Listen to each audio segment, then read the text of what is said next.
So guys, welcome to my flute demonstration. So I've been practicing the flute since October for my professional project, minor project. So I bought this flute in town and I started practicing in October, and the point of this project was to see how good I could get in 5 months doing a kind of semi-strict practice regime. Seeing how many hours I've practiced the whole time I did it, and then seeing like kind of qualitative data of what worked in practice and what didn't, like a lot of reflection, daily practice logs, taking videos of myself, weekly reflections, all of this, and then kind of quantifying all of that data. So what I'm going to do today is I'm just going to demonstrate to you guys how far I've gotten in 5 months, which obviously is not as much as I would have hoped, but I'll just show you what I've got for now. So starting off with the flute, we have 3 pieces. We've got the headpiece here, we've got the main body, and then we've got the foot joint. So that breaks into 3 pieces. You can get an extra piece at the end called a B joint, but that's, you know, for when you get intermediate, expert kind of level, so there's no need for me to do it. There's enough to learn on this. So learning the fingerings was one tricky thing because it's not as intuitive for me as a guitarist, because it's just completely different fingerings and different things to memorize, so that took me a good while. And then as well as that, the embouchure work. So embouchure is the way that you position your mouth and how much air you let out at a time, and where you're firing that air in relation to the flute. So I'll show you guys a note here for now. This will be an A note.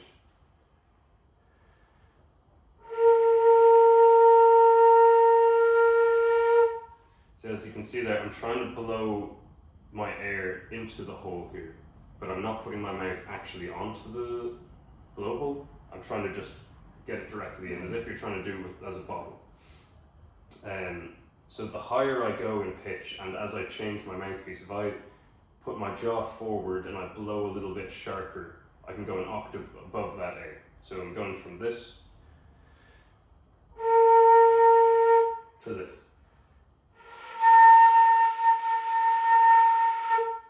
So my experience and all of my practice through this, I've noticed the higher in pitch you go, the more difficult the embouchure is. I find it more difficult to sustain a note and to get a clean tone the higher I go up. So I'll give you guys an example here of a C major scale.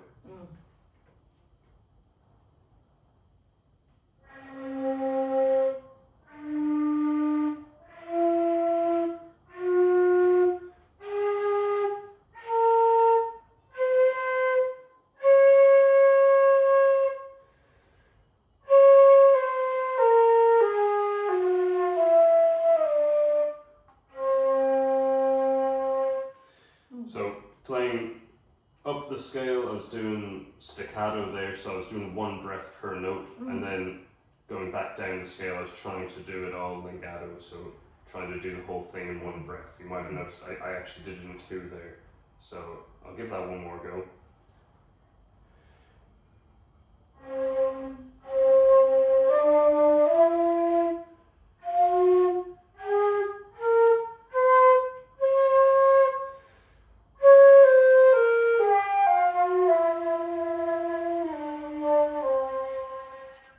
So I can do it all in 1 breath, but it doesn't sound very clean, and I'm kind of altering my pitch without realizing it. So one last thing that I can show you guys is the Legend of Zelda theme song, which I've been working on. It's just a quick little melody. So I'll give that a go now.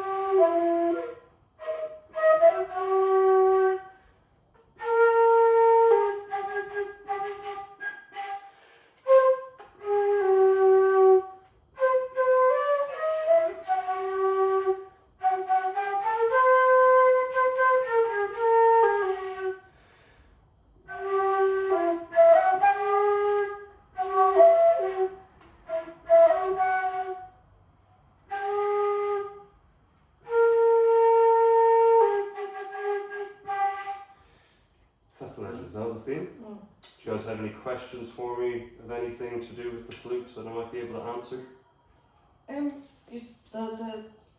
The Zelda theme. Could you play it one more time? Yeah, of course. Now, it doesn't sound perfect. I'm still nowhere near as good as I would have hoped to be in 5 months, but obviously I'm going to keep going at it, using my reflective How many journal. breaths did you take in and out for that? Loads. Loads. Let me try and count. Alright.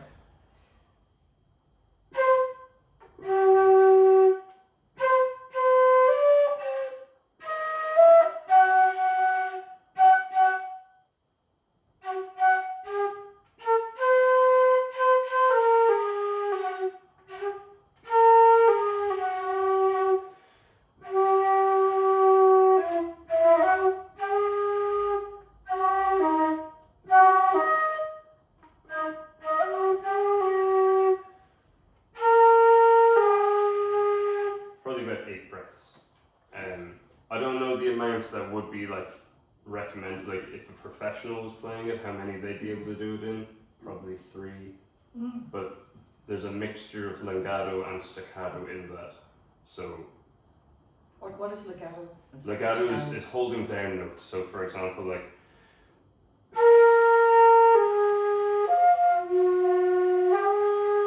so that's using one breath and covering a lot of notes. Yeah.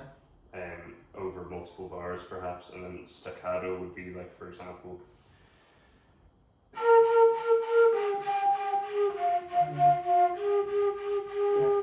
so I'm taking breath out. Yeah, per note. Yeah. So how does that compare to, I guess, other woodwind instruments, considering that there's obviously a wood version of like the flute and stuff like that, and that being a tinted version? So traditionally and like historically, flutes were made out of wood. They still are, like in traditional Irish music, you would see wooden flutes. But then at some point down the line, they made these silver concert flutes, but they're still classified as a woodwind instrument. Similar how like the saxophone is brass, but it isn't a brass instrument because it has a reed, which is a wooden piece on the inside of it, so it's technically a woodwind. So same as the flute, even though it's metal, it's still classified as a woodwind instrument. Yeah. Cool. Any questions regarding like practice or? Is there, so you were saying before that based on how you delivered the breath into the actual hole in the flute, it would change the pitch of the note. Is that also, can also be said for how you hold the pads down, or does it need to be full action on each pad going down? It's full action on the pads. But There can you are feather them and stuff? Yeah, you can feather them. So like for example, like an A to a G kind of thing. So like on a guitar, I would know that as like a hammer-on, but in the flute world, that would be known as a cut. And then there's trills as well, which would be going like. So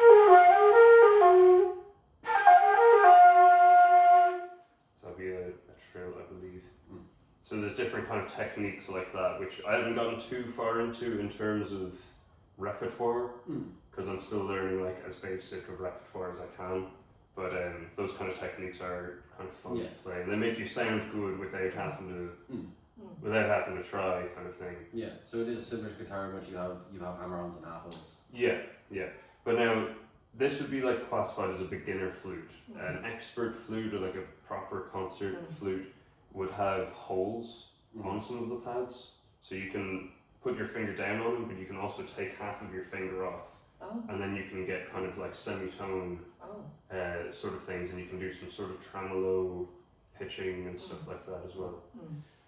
So What about breathing? Is there like breathing exercises to enhance or help? Yeah, well, I mean, similar as if you're gonna hold your breath underwater or something like that. You know, you can hyperventilate before playing, and then you have a bit more lung capacity, which is pretty essential for doing, because like, you know, I vape, you know, try to exercise and stuff like that, but my lung capacity wouldn't be super big. So throughout the months of practicing, one of the main challenges for me was getting breathless. So like just trying to learn a scale not only am I trying to memorize the notes, I'm trying to get a clean tone, but then to actually like have the breath to do it can be quite frustrating, and you kind of have to put the flute down for a minute, take it back up, kind of thing. So it's that's like a big thing within progress is trying to get a bigger lung capacity as you go, which I suppose my 5 months of practice have shown that I have gotten a better lung capacity, but it wouldn't be good enough to call myself like intermediate yet. Yeah. Any other questions? It's all good. No, it's all good. Very good. Okay, well, thank you guys very much. That's been my professional activity. Thank you for being here, and good night.